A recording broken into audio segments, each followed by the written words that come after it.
Assalamualaikum warahmatullahi wabarakatuh. Saya Leni Janita, kelas 5B, NPM 2004-01052, Pendidikan Ekonomi. Baik, saya akan menjelaskan hasil interpretasi dari yang pertama, neraca perbandingan dan laba rugi perbandingan. Yang kedua, neraca analisis common size dan laba rugi common size.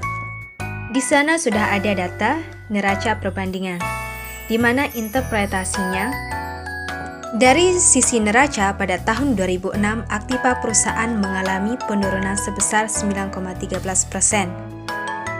Dari sisi neraca pada tahun 2006, utang dan modal perusahaan mengalami peningkatan sebesar 35,67%.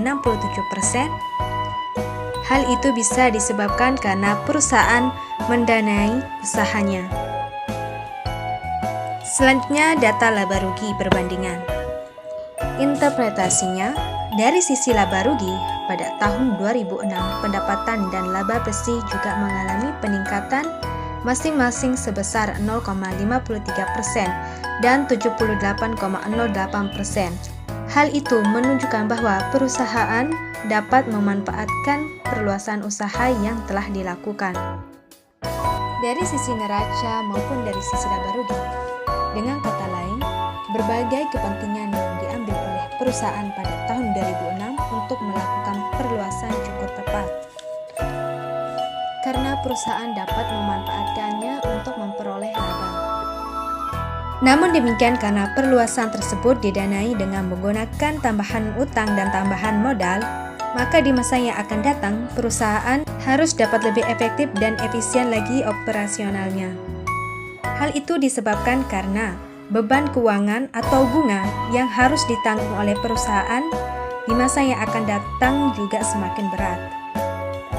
Selanjutnya ada data neraca common size, di mana simpulan atau interpretasinya dari sisi laporan keuangan pada tahun 2005, komposisi aset lancar sebagian besar berupa kas dan setara kas, 45% dari total aktiva atau 23% dari total aset lancar. Hal itu mengindikasikan adanya kemungkinan kesulitan perusahaan dalam melakukan penjualan barang dagangannya.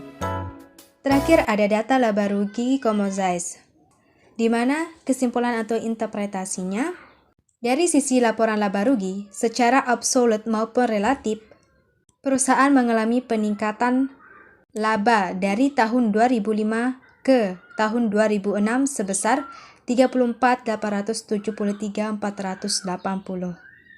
Sekian, terima kasih. Wassalamualaikum warahmatullahi wabarakatuh.